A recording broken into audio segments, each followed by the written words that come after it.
The monkey's justice. There lived two cats in a village, Mittu and Bittu. Whenever they happened to meet each other, they fought for the smallest reasons. One day, as usual, both Mittu and Bittu were seen quarreling. This time, it was for a piece of cheese. "It's mine, as I saw it first," said Mittu. "I grabbed it first, so it's mine," said Bittu. Even though the fight went on for long, they could not reach a solution.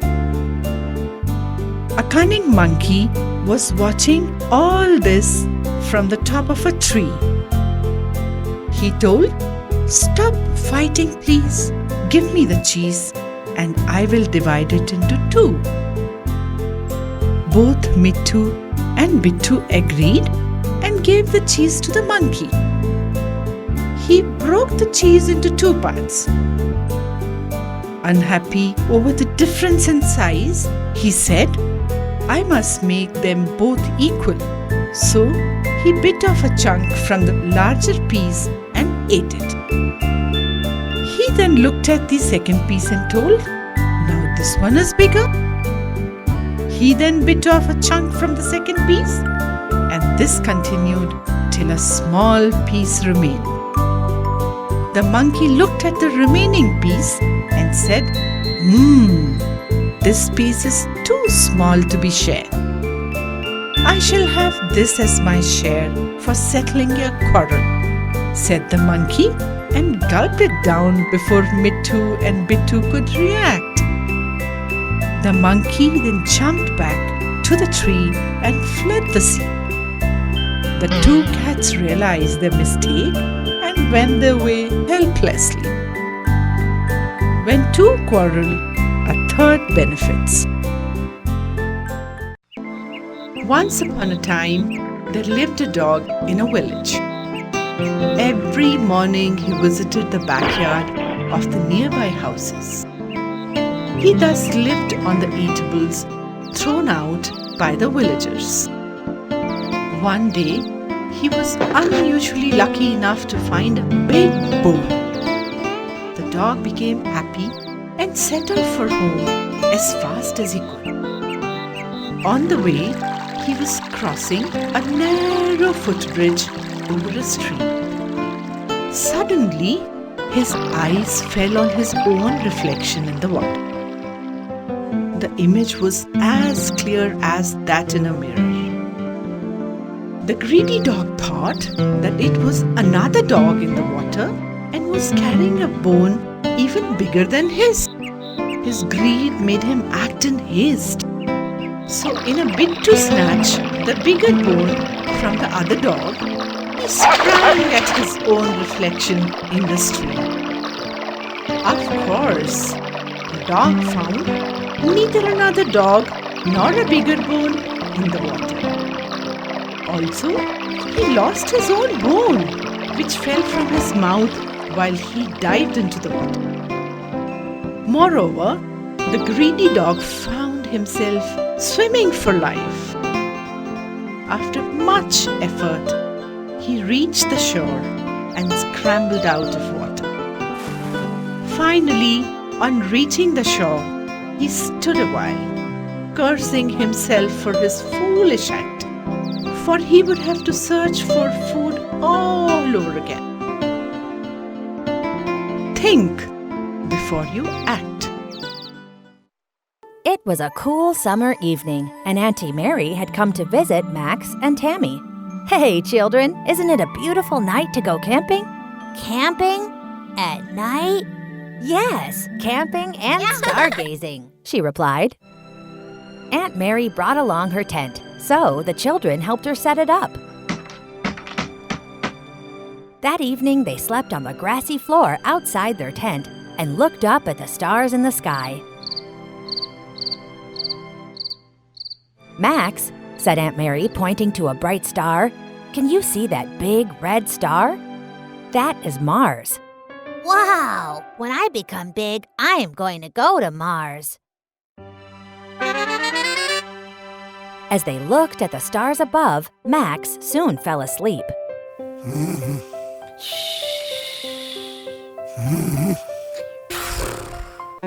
While in dreamland, Tammy was busy packing her books.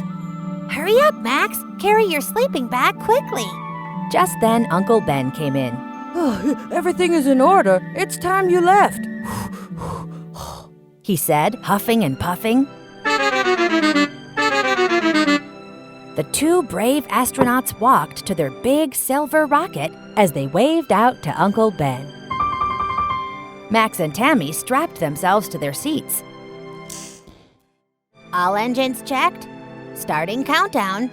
10, 9, 8, 7, 6, 5, 4, 3, 2, 1. Blast off! They both shouted.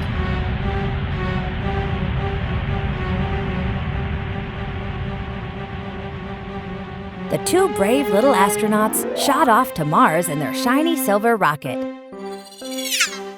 A few minutes later, they were in space heading towards Mars.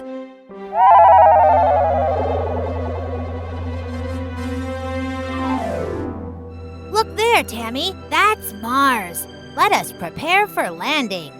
Roger that.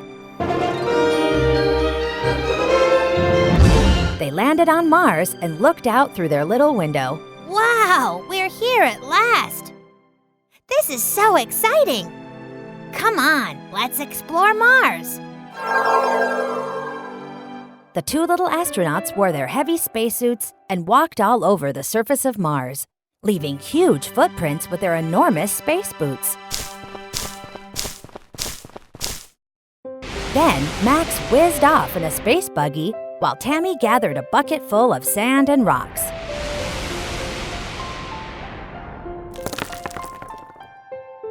They looked around, but there was no one to be seen. Then suddenly they heard a loud growl. Tammy quickly hid behind a huge rock.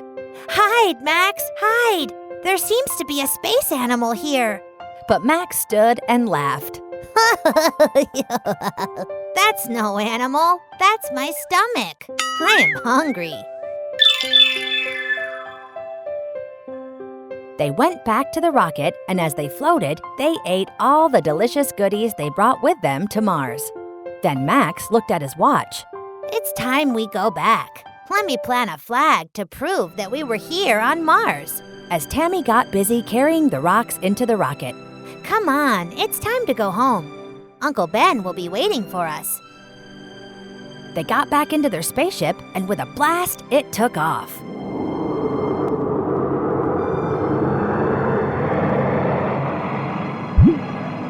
They zoomed back to Earth and splashed down safely into the sea.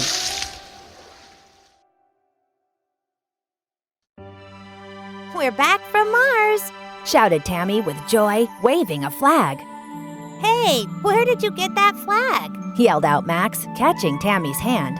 Some careless person left it on Mars. Leave my hand, Max. Max. Max. Max, get up. Leave my hand. Shouted Tammy. Max got up with a start to see Tammy shouting and Aunt Mary laughing heartily at the two.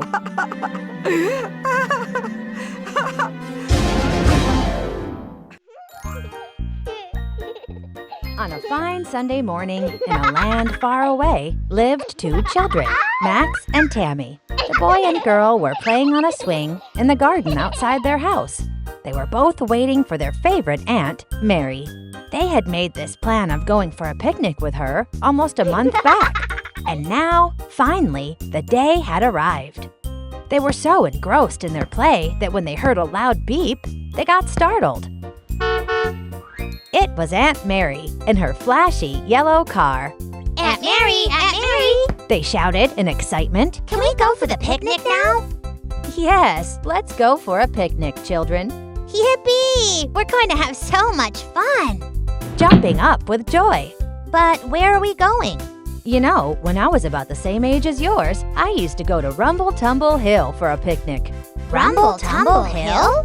Where is it? And why do they call it Rumble Tumble Hill? Does it rumble like Max's stomach? Oh no! Come, let's find it for ourselves. Both Max and Tammy were overjoyed as they zoomed off in their aunt's car all the way to Rumble Tumble Hill.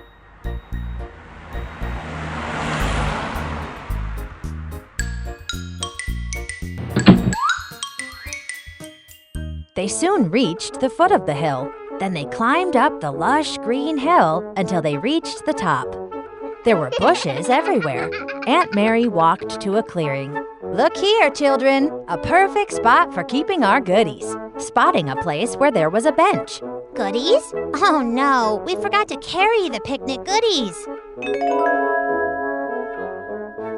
Don't you worry, children. Here it is. Ta-da! Showing the backpack as if by magic. She carried the backpack all the way to the top of the hill. Oh, Aunt, you think of everything. Aunt Mary opened the backpack and gave the children sandwiches. Hey, this is our favorite sandwich. Not just that, I have a surprise for you guys as well. Both the children looked on curiously as Aunt Mary took out a huge, dark chocolate cake from her bag. This is the biggest chocolate cake I've ever seen. Aunt Mary was very happy that they liked the goodies. Great! Now all we need is a cup of hot tea, she said, digging into her bag for a matchbox. Where could the matchbox have gone? I'm sure I put it in my bag.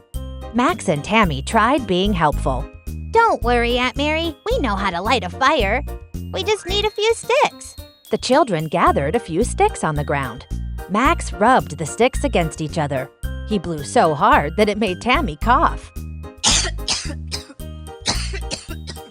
Then, suddenly, the sticks shook. Tammy, did you see that? The sticks, they shook. Of course, they will shake if you blow so hard. Then, the ground below their feet shook. Tammy, did you hear that rumble? And it's surely not my stomach.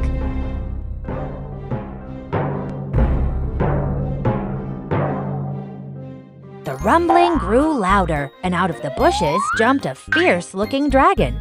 Max and Tammy held on tightly to Aunt Mary's hands.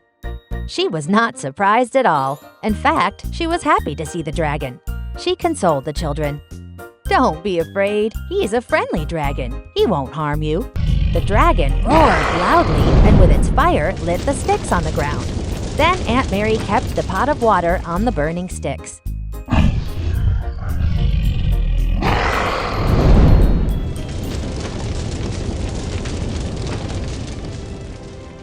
The dragon purred as he drank tea with them.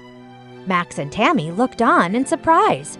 They could not believe that a dragon would be so friendly. He even burped loudly when he finished.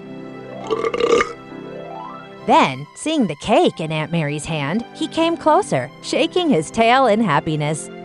Would you like to have cake? The dragon's mouth started watering. He came to sniff Tammy's plate. Oh no, you are not eating my cake. Max gave his cake to the dragon. The dragon swallowed it in one gulp and disappeared into the bushes.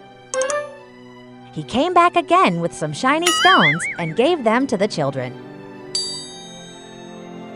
It looks like the dragon likes you too. The children returned home happily, admiring their gifts given by their new friend. In a village, there lived a crane in a huge banyan tree. He was lucky enough to have a big pond full of fishes near the same banyan tree, so he used to have a hearty meal without any effort. As he grew old, he started losing his ability to catch the fish.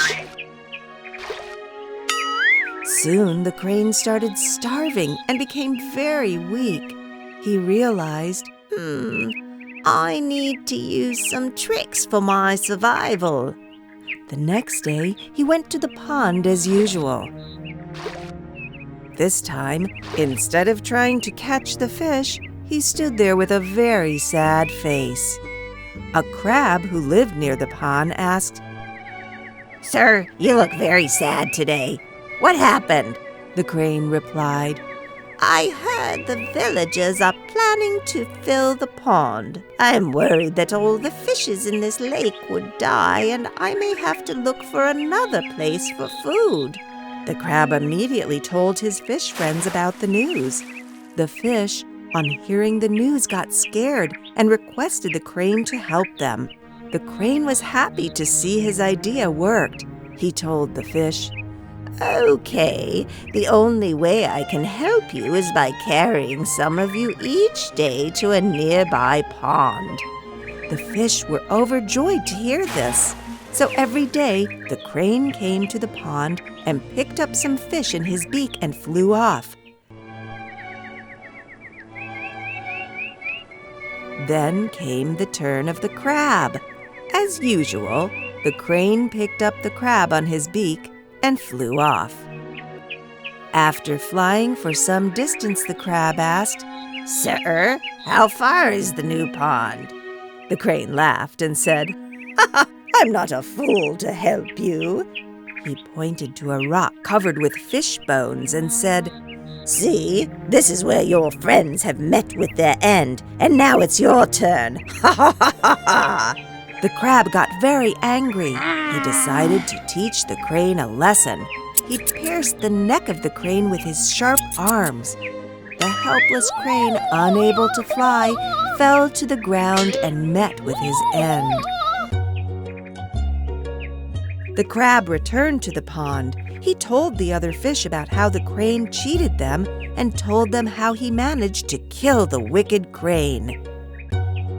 We reap only what we sow.